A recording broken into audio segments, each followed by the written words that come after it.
Booktubers, I'm here to film my Mars wrap-up today. I read quite a few books, mainly due to the 24-hour readathon, so I'll do the wrap-up for that in here as well. I do have a wrap-up on my Instagram account. It's called Bookopied, and yeah, let's get started. So the first books I will talk about are the readathon books. The first one I read, I had to get back to the library, and it's Helen Oyeyemi's Boy Snowbird. And I read the last half of that during the readathon, and I really love that book. I think her writing is excellent, and her way of just telling the story and how it develops throughout the book is super good. It's split into 3 parts, which are not as long each, and it's told by different girls in the book. And I've been reading quite a few comments on Goodreads about the ending, people saying like what the fuck happened, and just so I was kind of scared just reading the ending because I loved the story. But I didn't think the ending was such a weird thing. I just think it has a lot of mental,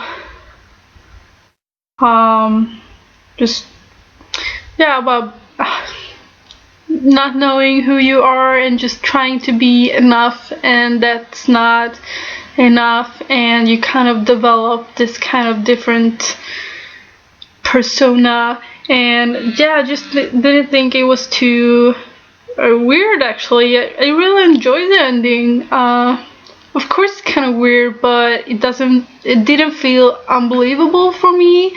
I really did believe in her story, so I thought that was excellent, and I can't wait to read more by Helen Oyeyemi. So yeah, a different opinion about that here. So yeah, the other books that I read was this little novella by Susanna Alakoski. This is Swedish and it's not translated. I like this, sort of. Yeah, it was good. It's kind of everyday story about a few women working with older people, and this says a lot about the system here in Sweden, which is not great. It could be better. So yeah, that was good. And then I read a book that I didn't haul, actually. I forgot about it, but I was thinking about reading it before I made my haul video. And that is Sandra Beijers book, Det handlar om dig, It's All About You. And this is kind of a cutesy love story, and it's written like this, so it's in short parts. So this didn't take too long, a few hours, maybe 2 hours. I don't really read too quickly, but yeah. And this was okay. It is what it is. It's not an old adult book. It's not very complicated, but it was still a cute story about being in love for the first time and having your first boyfriend. So yeah, it's cute in that way. Good for genre, I guess. Anyhow, and then I read a graphic novel, also Swedish, and this is Zelda, and this I love this. She's hilarious. I love Luna Nadestam. This is super fun. It didn't take much time reading this either. I mean, this is just hilarious. She's this feministic, awesome woman just sleeping around, being fucking angry with everything, and just liking the wrong things.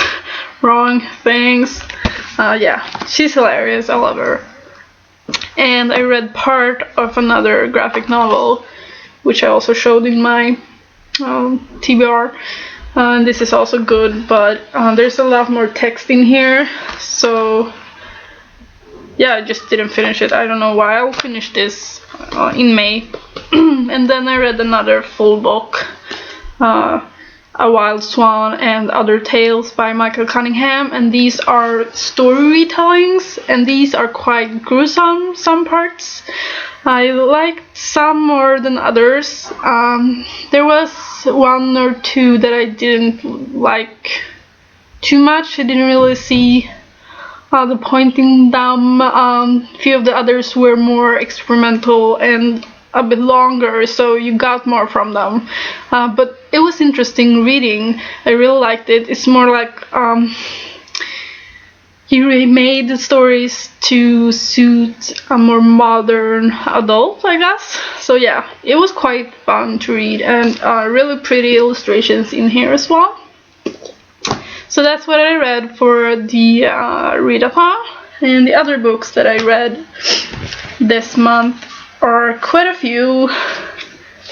So yeah, let's start with this. My favorite book of the month, The Vegetarian by Han Kang.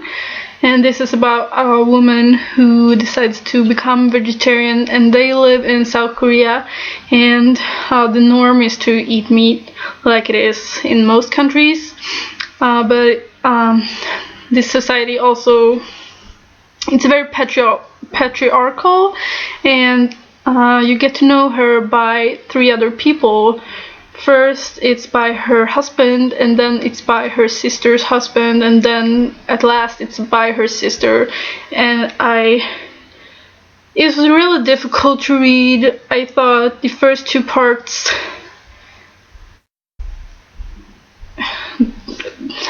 having it being told by males, she felt a lot like an object, and that's kind of what she's supposed to feel like, I guess, because yeah, she doesn't feel like a human being anymore. That's how I felt, like she didn't have control over her own life, and she had terrible nightmares and just didn't know who she was. And you understand that more in the last part, where her sister tells the story, and she tells a little bit about her past and about her parents and her father abusing her.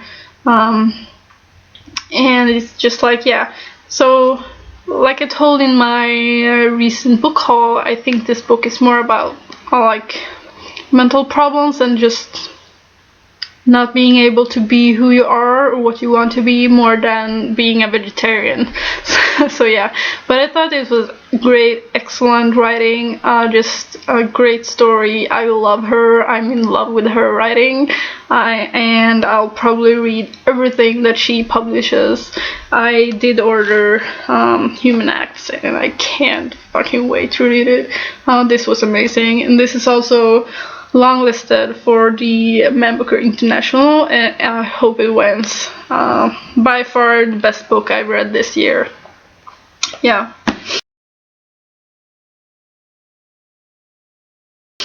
I read a bit of poetry. 3 poetry books actually. I read this one, Black Roses by Simon Armitage. This is a story about the killing of Sophie Lancaster. So this is based on a true story about a woman being killed due to a hate crime. And this is quite short, but really, really good. I definitely recommend this. And I also read 2 short poem collections, sort of, in Swedish. And this is by Melissa Machado from Uruguay. And this was quite good, a bit modern, I guess. But yeah, a really short and concise, yeah, I can't remember the word. Very punchy. And this is a Swedish classic, which whom I've never heard of before, Tekla Knäs. And I think you can read her in English as well. And this was lovely. I love this. And this also has a commentary besides the poems, so that was really nice to read. I really love this. I'm gonna look up her poetry more. I don't know if there's like a collection by her more than this. This is based on a dissertation, yeah. So yeah, I definitely want to read more by her, and she lived in the 1800s, yeah. And then I read a novel. It's a Swedish novel called Till riket är ditt by Therese Granvald, and this was really, really good.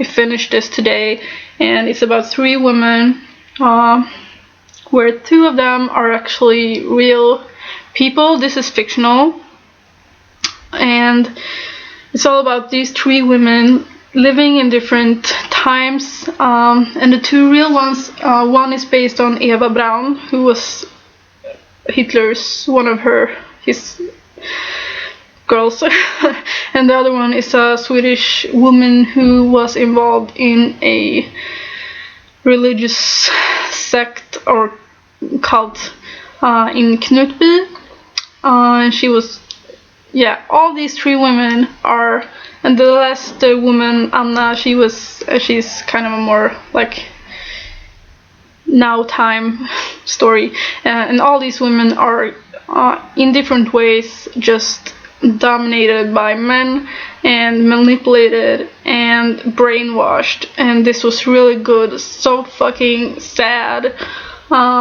because most of the time they don't see how they're being brainwashed and that it's not their fault. And it's just really sad, but this was really, really good, and I can't understand why more Swedish people haven't read this, because it seems like I haven't heard about it anywhere. I just picked it up on a whim at the library, and it has great reviews on Goodreads, but I haven't seen it in the magazines or anything, so if you're Swedish, definitely pick this up. It's super great. And I have 3 more books here. This video is getting long, but anyhow, these are feministic texts, and 2 of them are for the Feministic Orchestra book club. And I finished this, which I was supposed to read in February. I call myself a feminist, and this is an anthology of 25 women from under 30, and I thought this was it was good. It's a great introduction, and they all talk about different things. They're from Britain, I believe, so it has that perspective, but I was really interested in the ones that are not from Britain, who don't have a British heritage, and their feministic point of views, which are more of things that I haven't read before. So and but there's a lot of quotes in here, and I know a lot of people have been saying they should have cut back on the quotes, and I agree totally, but I think this is a great place to start if you're interested in feminism and why we have feminism. See my pretty necklace?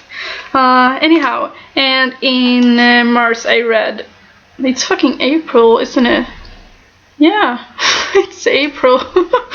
So this was the March read, and this is the April read, A Room of One's Own by Virginia Woolf. This was excellent.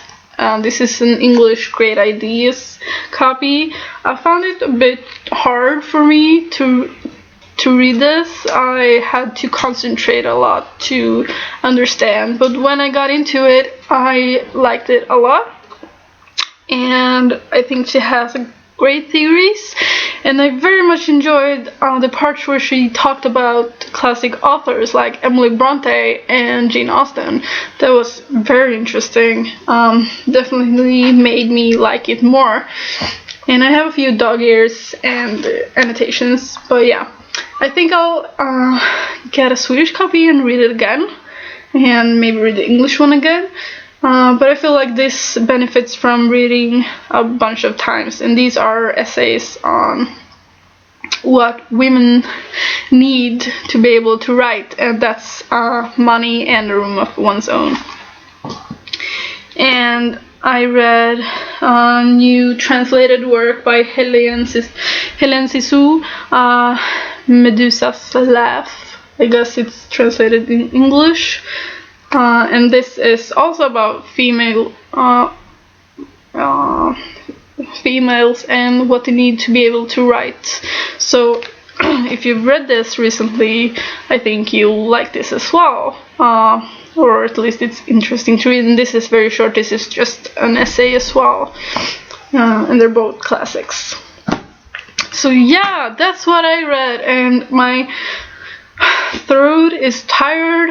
And yeah, let me know what you read, or if you've read any of these books, and talk to me in the comments, and I'll see you later. Bye.